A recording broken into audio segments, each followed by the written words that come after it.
কুশ দেশে ইয়োব নামে একজন ব্যক্তি ছিলেন, যিনি জিহোবার উপাসনা করতেন। তিনি অনেক ধনী ছিলেন এবং তার এক বড় পরিবার ছিল।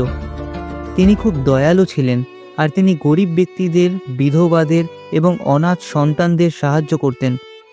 ইয়োব সবসময় সঠিক কাজ করতেন। কিন্তু তাই বলে কি তার উপর কখনো কোনো সমস্যা আসেনি? শয়তান ইয়োবকে লক্ষ্য করছিল, আর ইয়োব এটা জানতেন না। যেহোবা শয়তানকে বলেন, তুমি কি আমার দাস ইয়োবকে লক্ষ্য করেছ? পৃথিবীতে তার মতো কেউ নেই। সে আমার কথা শোনে এবং যা সঠিক তাই করে। এতে শয়তান যেহোবাকে বলে, ইয়োব তো তোমার কথা শুনবেই। তুমি সবসময় তাকে সুরক্ষিত রেখেছ এবং আশীর্বাদ করছ। তুমি তাকে জায়গা জমি এবং অনেক পশুপাল দিয়েছ। তুমি এই সমস্ত কিছু কেড়ে নাও, তাহলে দেখবে সে তোমার উপাসনা করা বন্ধ করে দিয়েছে। যেহোবা বলেন, তুমি তাকে পরীক্ষা করতে পারো, তবে তুমি তাকে মেরে ফেলতে পারবে না। যেহোবা শয়তানকে কেন ইয়োবকে পরীক্ষা করতে দিয়েছিলেন? কারণ যেহোবার এই আস্থা ছিল যে ইয়োব কখনো তার উপাসনা করা বন্ধ করবেন না। শয়তান ইয়োবকে পরীক্ষা করার জন্য তার উপর অনেক বড় বড় সমস্যা নিয়ে আসে। সবচেয়ে প্রথমে সে সবাইয়োদের পাঠায়, আর তারা ইয়োবের ষাঁড়গুলো এবং গাধীগুলো লুট করে নিয়ে যায়। তারপর আগুন নেমে এসে ইয়োবের সমস্ত মেষপাল পুড়িয়ে ছাই করে দেয়। পরে কলদিয়েরা এসে তার উটগুলো নিয়ে যায়। যে দাসেরা সেই পশুপালের দেখাশোনা করছিল তাদেরও মেরে ফেলা হয়।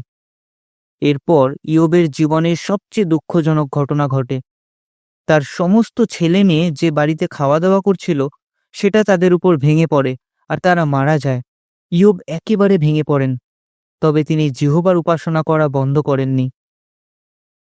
শয়তান ইয়োবকে আরও কষ্ট দিতে চেয়েছিল, তাই সে এমন কিছু করে যার ফলে তার পুরো শরীরে ফোড়া বের হতে থাকে।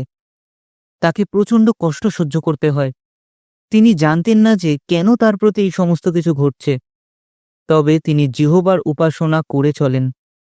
ঈশ্বর এই সমস্ত কিছু দেখছিলেন, আর তিনি ইয়োবের উপর খুব খুশি হয়েছিলেন। এরপর শয়তান ইয়োবকে পরীক্ষা করার জন্য তার কাছে 3 জন ব্যক্তিকে পাঠায়। তারা ইয়োবকে বলে, তুমি নিশ্চয়ই কোনো পাপ করে তা লুকোনোর চেষ্টা করেছ, তাই ঈশ্বর তোমাকে শাস্তি দিচ্ছেন। ইয়োব বলেন, আমি কোনো ভুল কাজ করিনি। কিন্তু পরে তিনি চিন্তা করতে থাকেন যে যেহোবাই তার উপর এই সমস্ত সমস্যা নিয়ে এসেছেন, আর তিনি বলেন ঈশ্বর তার সঙ্গে অন্যায় করছেন।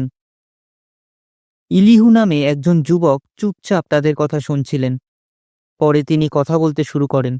তিনি বলেন, তোমরা যা বলেছ সেগুলো ভুল। যেহোবা অনেক মহান ঈশ্বর।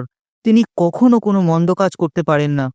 তিনি সমস্ত কিছু দেখতে পান, আর তিনি লোকদের কষ্ট সহ্য করার জন্য তাদের সাহায্য করেন। পরে যেহোবা ইয়োবের সঙ্গে কথা বলেন। তিনি বলেন, আমি যখন স্বর্গ ও পৃথিবী সৃষ্টি করেছিলাম তখন তুমি কোথায় ছিলে? কেন তুমি বলছো আমি তোমার সঙ্গে অন্যায় করেছি? তুমি জানো না এই সমস্ত কিছু কেন ঘটছে, তারপরও তুমি কথা বলছো। ইয়োব তার ভুল স্বীকার করেন এবং বলেন, আমি যা বলেছি তা ভুল। আমি তোমার বিষয় কেবল শুনেছিলাম, কিন্তু এখন আমি তোমাকে সত্যি জানতে পারলাম। তোমার জন্য কোনো কিছুই অসম্ভব নয়। আমি যা বলেছি সেটার জন্য আমাকে ক্ষমা করে দাও। ইয়োবের পরীক্ষা যখন শেষ হয় তখন যেহোবা তাকে আবারও সুস্থ করে তোলেন এবং তার কাছে আগে যেগুলো ছিল সেগুলোর চেয়েও আরও বেশি তাকে দেন। তিনি অনেক বছর বেঁচে ছিলেন এবং সুখে শান্তিতে জীবন কাটিয়েছিলেন। যেহোবা ইয়োবকে আশীর্বাদ করেছিলেন, কারণ তিনি সব সময় আর এমনকি কঠিন সময়েও যেহোবার বাধ্য ছিলেন। তুমি কি ইয়োবের মতো সবসময় যেহোবার উপাসনা করবে? তা তোমার জীবনে যে সমস্যায় আসুক না কেন। তোমরা ইয়োবের ধৈর্যের কথা শুনেছ এবং যেহোবা তাকে যে সমস্ত আশীর্বাদ করেছিলেন সেগুলোও জেনেছ। যাকোব 5 অধ্যায় 11 পদ।